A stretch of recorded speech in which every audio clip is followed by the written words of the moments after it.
देश भर में चाहे चुनाव हो या ना हो, जातीय जनगणना का मुद्दा फोकस में रहता है, जिसको लेकर राजनीतिक दलों के बीच वार पलटवार का दौर हमेशा जारी रहता है। ऐसे में एक बार फिर जातीय जनगणना के मुद्दे पर राजनीतिक और सामाजिक बहस लगातार जारी है। वहीं इसी बीच बीजेपी ने जाति आधारित राजनीति में एक बड़ा दांव खेल दिया है। हाल ही में ओडिशा और हरियाणा में लिए गए फैसलों को सिर्फ स्थानीय नहीं बल्कि राष्ट्रीय रणनीति के हिस्से के तौर पर देखा जा रहा है, खासकर बिहार चुनाव को मद्देनजर रखते हुए। बता दें कि ओडिशा में पहली बार बीजेपी सरकार ने अन्य पिछड़ा वर्ग ओबीसी को 11.25% आरक्षण देने की घोषणा की है। वहीं हरियाणा अनुसूचित जातियों को 2 भागों में बांटते हुए सब कैटेगराइजेशन की दिशा में कदम बढ़ाया गया है।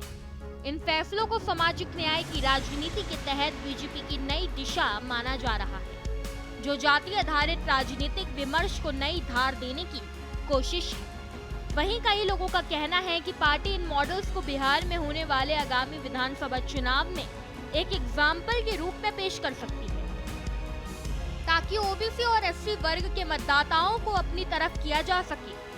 उड़ीसा में एससी, एसटी भाई बहनों की आबादी के हिसाब से उनको 38.75% की आरक्षण था, जो 50% की सुप्रीम कोर्ट की गाइडलाइन के तहत रजिस्ट्रेशन के तहत जो 11.25% की रिजर्वेशन बचा हुआ था, उस पे पहली बार 1990 के बाद उड़ीसा सरकार ने श्री मोहन मांझी जी के नेतृत्व की भारतीय जनता पार्टी की सरकार ने उसको लागू किया। मैं उसके लिए उनको बधाई देता हूं, उच्च शिक्षण संस्थान में पढ़ाई के लिए। बीजेपी सरकार का ये पहला बड़ा कदम है। ये कदम ओबीसी समुदाय को राजनीति और सामाजिक रूप से सशक्त बनाने की दिशा में एक महत्वपूर्ण कदम माना जा रहा है, जो राज्य की जनसंख्या में एक बड़ा हिस्सा रखता है। इस फैसले से बीजेपी को ओडिशा में ओबीसी वोटरों का समर्थन हासिल करने में मदद मिलेगी, जो बिहार जैसे राज्यों में भी एक बड़ी वोटिंग ब्लॉक है। वहीं हरियाणा में भी बीजेपी की सरकार ने ग्रुप डी में अनुसूचित जाति एससी को 2 भागों में बांटने का फैसला किया है। इसमें डी प्राइस, स्केड्यूल कास्ट और अन्य स्केड्यूल कास्ट शामिल है।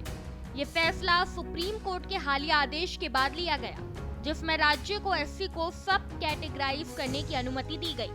हरियाणा सरकार ने ग्रुप डी में एससी के लिए आरक्षण को इन 2 भागों में बांट दिया, ताकि ज्यादा वंचित समुदायों को लाभ मिल सके। इस कदम से बीजेपी को हरियाणा में दलित वोटरों का समर्थन हासिल करने में मदद मिलेगी, जो बिहार में भी एक महत्वपूर्ण वोटिंग ब्लॉक है।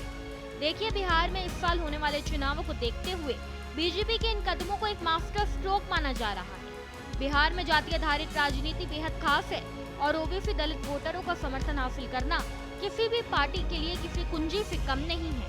जातीय जनगणना को लेकर विपक्ष जहां लंबे समय से आवाज उठा रहा है, वहीं अब बीजेपी ने ओडिशा और हरियाणा में जो फैसले लिए हैं, वो बिहार में ओबीसी और दलित वोटर्स को साधने की रणनीति मानी जा रही है। बिहार में जाति आधारित राजनीति हमेशा से अहम रही है और ऐसे में इन कदमों को बीजेपी का बड़ा दांव कहा जा रहा है। अब देखना ये होगा कि क्या ये रणनीति बिहार में भी रंग लाएगी या नहीं। और अपडेट्स के लिए देखते रहिए भारत एक्सप्रेस।